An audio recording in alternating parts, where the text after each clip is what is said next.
Hello, everyone. Welcome to today's Online Master of Public Administration webinar. Thank you so much for joining us. We will be discussing today's date, the nonprofit management specialization, and have a quick conversation with our very special guest, Dr. Jim Mahoney. We will give everybody just another couple of seconds to be able to log on. I see that there are some people attempting to log on as we speak. So give it just about 30 seconds and we will get started.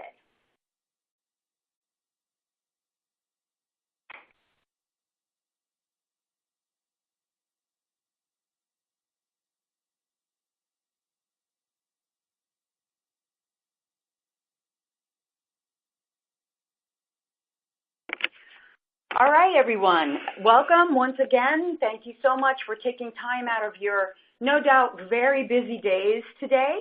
My name is Eiley Bing. Some of you may have already spoken to me. I am the enrollment advisor with Ohio University's online MPA.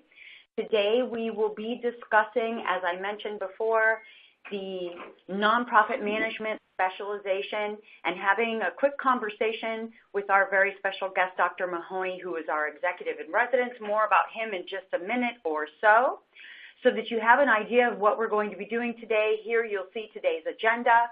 We are going to try to keep this at right about 30 minutes, if not just under. We know that you all have busy days and we're taking advantage of a part of your lunch hour, so we'll try to give you a little bit of that time in return. If we cannot get to all of your questions, please do not doubt I will reach out to you and answer those questions individually. So let's go ahead and get started with today's agenda. As you'll see here, we are going to be looking at here a little bit of the program overview so you have an idea. It is 12 classes total, 9 of which are in what we call the core coursework, 27 credits. You'll see some of them shown here: public budgeting, foundations of public administration, organizational leadership, public and private partnerships. Super exciting stuff.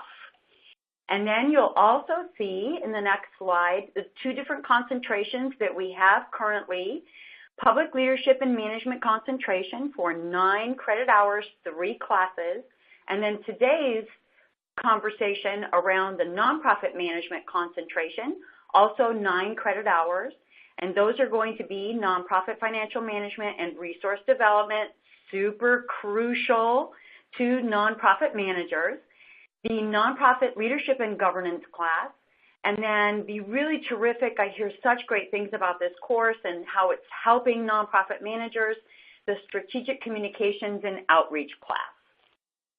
So let's quickly dive into quick introduction from our very special guest, executive in residence at Ohio, Dr. Jim Mahoney. Dr. Mahoney, say hello to all of our attendees. Hi, hi. Tell us a little bit of your background, please.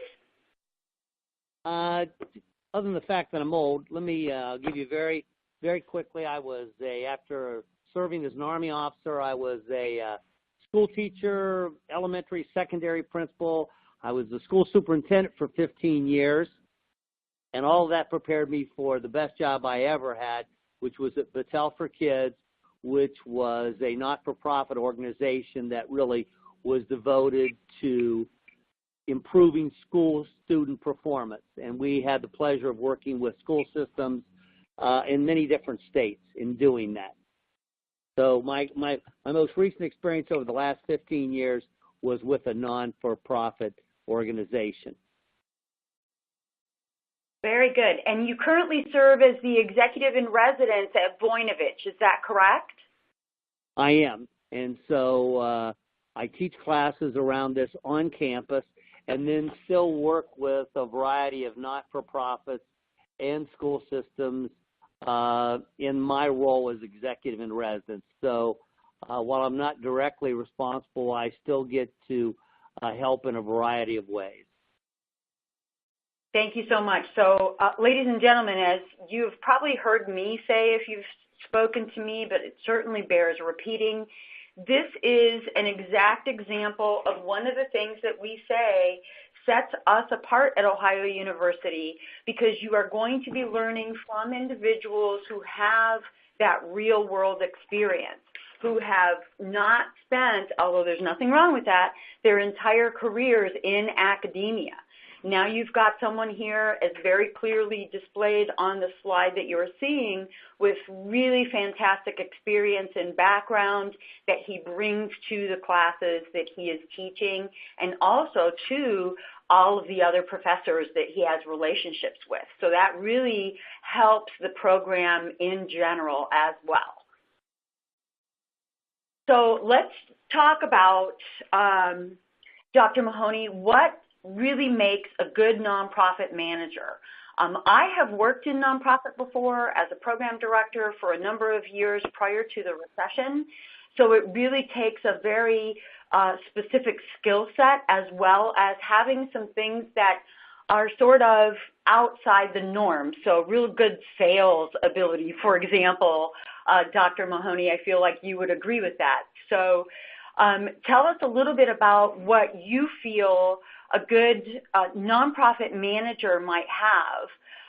We've got some points here on the slide, but expound on that a little bit for our attendees. Yeah, I tell you what, I'm going to start with a book that just came out about, maybe 3 months ago by Morton Hansen. The book is called Great at Work, and it was a study of about 5,000 managers and employees, and Morton Hansen worked with Jim Collins for a number of years. So this is sort of a spin-off from his Good to Great. But one of the things in the study, he looked at if you were hiring people and you could hire only for purpose or passion, what would you hire for? And just imagine a 2x2 grid. Now, of course, we want people who have both passion and purpose. And their chances of being star performers, they're at the 84th percentile. If you have neither, your chance is 10%. But when he isolates passion and purpose, what's clear is purpose matters more. So when I come back to a good nonprofit manager, it is really important that you believe in this mission, you believe in this purpose. The people whom I've seen have made a real difference. They had some core beliefs in what they were trying to accomplish. And usually it started with, what problem are you trying to solve? What is it that if you did would change the world? And so as I think about the people that we had who worked for us at Battelle for Kids, when we first started, it was me. And we grew to, at one time, we probably had 130, 140 people. But everybody who came believed in that mission. So, and there has to be clarity with it. You know what you're trying to solve, and you know what the purpose is. And you have a host of all these. I also think about this. Warren Bennis wrote a book many years ago, and the quote he had in it was, leaders do the right things while managers do things rightly. And I want you to think about the difference here. The difference is when you think about a leader, you're helping to cast a vision with people. This is, I'll give you one of my, when I think about a mission, I love the Alzheimer's. Their vision is this, a world without Alzheimer's. That has great clarity. That brings people together. Managers, then you figure out what are the programs we're going to offer, how will we raise money to support those or create services that might sell. The communications, both internally and externally. Because your internal communications, I want to keep everybody who works there on board. In my experience is people are down on what they're not up on. And if only a handful of people are working on the strategic part and everybody else doesn't know, that doesn't work. So people leaders particularly need to communicate internally. But then externally, what's your brand? Who are the people that you're trying to influence outside the organization? Whom are donors that would buy into that vision and who would like to contribute in ways? Who are other partners that you might work with that you could add value to what they're doing? But I think all of this starts with the single most important thing is, what is our mission? What problem are we trying to solve? And to be able to clearly articulate that. Because sometimes we get into things and it ought to be the thing that if you get on an elevator and we're on the second floor, and we're going to the 18th floor, and you've got 33 seconds to take that ride, and somebody looks at you about your organization, and they go, well, what's blank do? You ought to be able to quickly and clearly tell them that, and that represents your mission. So when I think about that, there are lots of things that are inherent with adding to people's skills, from marketing to communication and finance and doing a market analysis, because you know who are your collaborators, who are your competitors, how do we become first, best, or different. So there's all these are all part of it, but I'm going to start with the core again, which is your purpose. What is your purpose? What problem are you trying to solve? Because that's what you need a commitment to. That's what carries people through long hours, because they are about making a difference.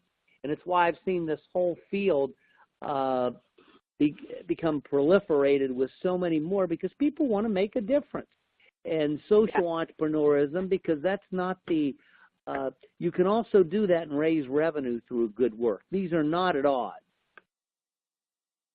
Correct. Yes. So let me absolutely. stop there, because I could go on for a long time, and I don't want to keep the class. But at the end of the day, you want to be a leader somebody wants to follow. Last time I checked, there is no leadership without followership, and there's a whole host of skills that engenders followership that leaders can do. That's what this nonprofit management's about. Very good point. And to your other point where you were using the elevator speech analogy, it's funny that you use that, because I use that quite often in my conversations with prospective students, so that they can see what our courses are going to help them do, the skills that are going to be added to that toolbox that they're carrying around. So, for example, the strategic communications and outreach class will really help create that communications plan that's a living document that will help you do that very thing. If you find yourself in the elevator with Bill and Melinda Gates, and you have an opportunity to say to them, this is what my nonprofit is all about, we'd love to be able to get your foundation support, this is something that our coursework will really help you with. And you will find that you will gain so much more, not only from the professors and Dr. Mahoney's experience in particular, but also your colleagues, your fellow classmates. They are also going to be quite experienced and knowledgeable, and you'll be able to have that real great exchange of ideas. So this course can really help you be better than you ever thought you could be at this work. So, Dr. Mahoney, let's jump in quickly into a couple of these questions. Let's talk about how you get an entire organization involved with fundraising. I think you touched on that a little bit when you were talking about the leaders in the organization making the decisions, but also having everyone on board. Let's sort of expound on that a little bit. Yeah, I think transparency. Typically, when not-for-profits at their infancy, it's a small group of people, but as you grow, at the end of the day, fundraising starts with friend raising, and we all impact that. And the degree to which we're clear on, okay, here's what we're trying to accomplish. What are sources of revenue? Who are people that might be interested? That ought to be a conversation you have with the entire staff, because it's everybody's responsibility to articulate the mission, to create friends, to share results, so that it matters. I mean, one of the things that I really appreciate the huge expertise of some professors I work with, but I'm always reminded of, they asked Dr. Charles Mayo, founder of the Mayo Clinic, when he got ready to retire, they said, what's the best advice you'd give to a new doctor? And he thought for a minute, and he said, you need to try to imagine that you were a patient. What kind of a doctor would you want? And then be that kind of doctor. It's pretty good advice for most things. So if you think about if you were a donor, what would you want somebody to explain to you? What are the things? So I think this is, and I'd say in our organization, this fundraising was everybody's business. It wasn't just senior leadership, and it really is, because people come in touch with so many different people, but being able to, again, articulate the mission, understand what the revenue model is, because sometimes in our organization, there was a group who would go after grants. There was another group that would do partnerships. There was another group that would do donor contributions. And then our biggest group, frankly, was fee for service, to have some things that others would want and they're willing to pay for. So, but everybody in our organization knew all these things. So, and it kind of leads into the next one. I think about what makes a successful event, and there's what's our goal? When it's over, who do we want to have come? What do we want them to do? How do we want them to feel? If you've thought about what you want before you do it, and then you're marketing it, and then if it does what you hoped it would do, and you have evidence for that. So if I have an event where I'm just teaching somebody new skills, but I may also have an event where I'm targeting possible donors, that event may be different. So I need to think about the outcomes of the event, and then all those details to make it an event that you'd want to come to, so that it's engaging, it's interesting. I will tell you, one of the hallmarks of a successful event isn't any different than a successful class. It's where you've been engaged. You don't want to be in that position to where people have long since stopped listening before you stop talking. And the way to do that is to find ways to engage people in the event.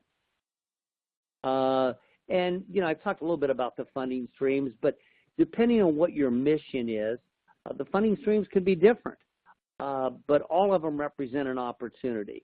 So if I'm creating a food bank, the funding streams for that, it's not likely that I'm going to sell an app with that.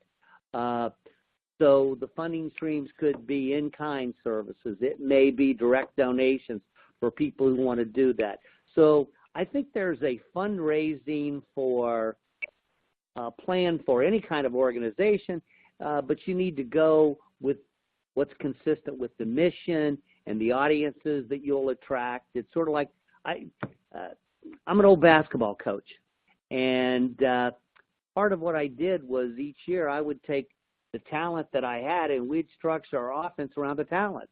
So if I had kids who loved to run and press, that would be different than if I had kids who were slower, like to rebound, control. You get the idea here. So there isn't a one plan fits all, but there are a set of questions, and that's part of this whole program. So you begin to take your passion and how do you turn that into a successful social enterprise that generates revenue that enables you to do more good. But people who do this come into it largely because they have a real heart for it, but a heart's not enough. You need some skills, some ideas to help you do it well. That's a really good point, Dr. Mahoney, and this is the type of program, as you said, that will help that prospective student increase that skill set and that knowledge. The courses that were chosen specifically for that reason, right? That's why we go to grad school, to get better at what we are doing.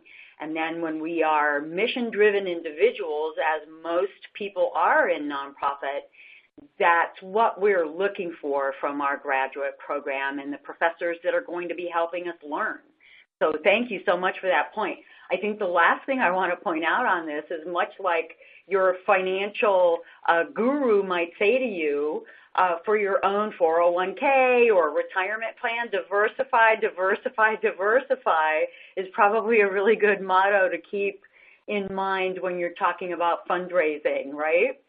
Yeah, and I think one of the things that we used to talk about was we never wanted to have a single point of failure.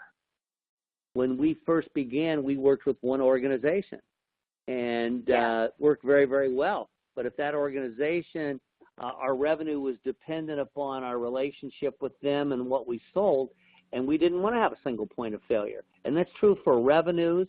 And so you figure out what are other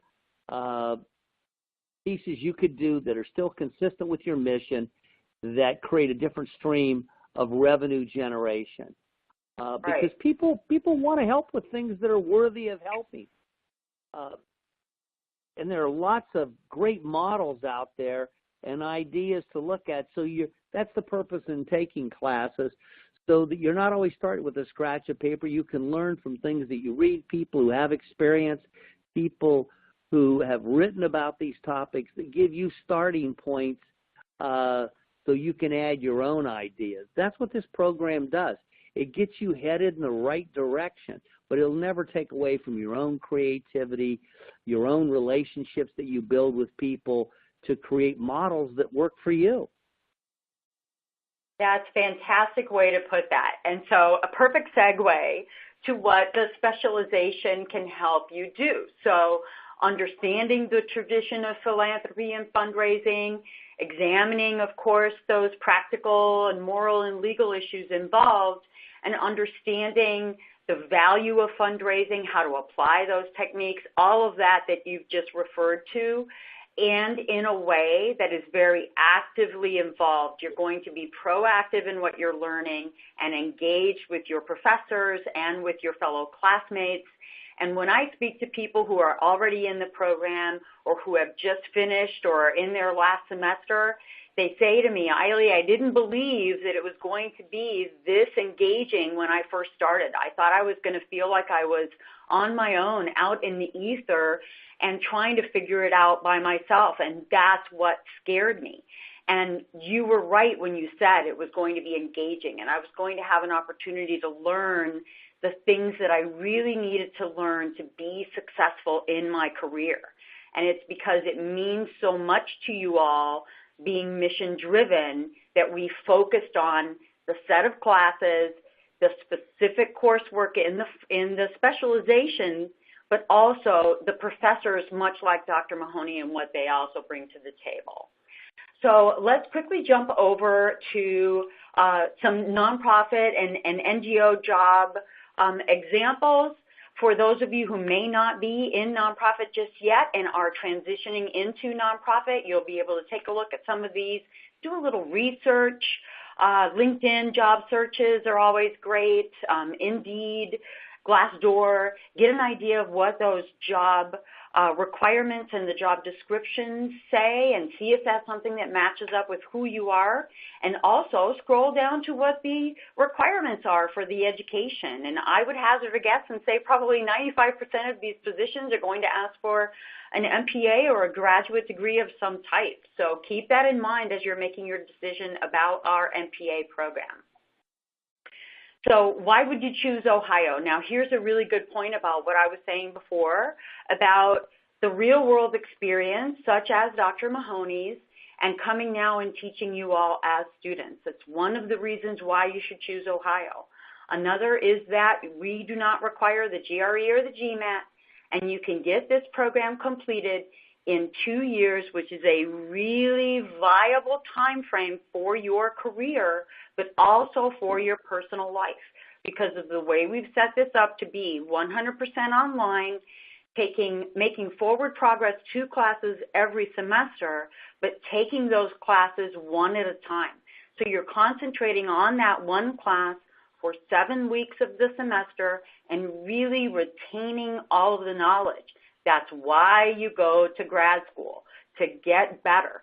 We don't want to overwhelm you and then have you having to repeat courses. This is why we do it one class at a time and still be able to make forward progress and be done in that real viable 2-year time frame.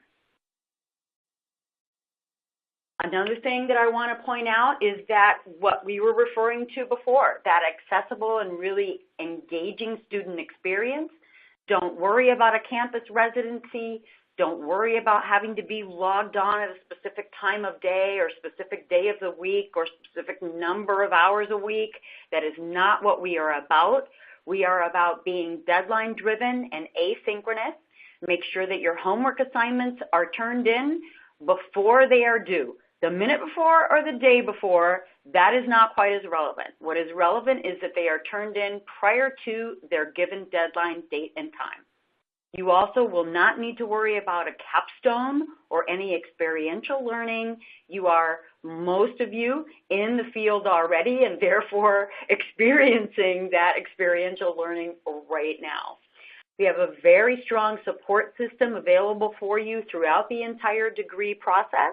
Myself, I always make myself available to my students throughout the entire process. In fact, I've been invited to a graduation already. We also have a student support specialist that will be with you throughout the process as your point of contact, your administrative assistant, if you will, for all things administrative about registering on time for classes, what books are going to be required, etc. We are also the only public service school in the United States that partners with the College of Business on a Center for Entrepreneurship. This is a really big deal and something that we're very proud of. It makes us that much better because of what we're learning in that Center for Entrepreneurship. And of course, ranked very highly, very proud of that as well in the United States by Best Value Schools.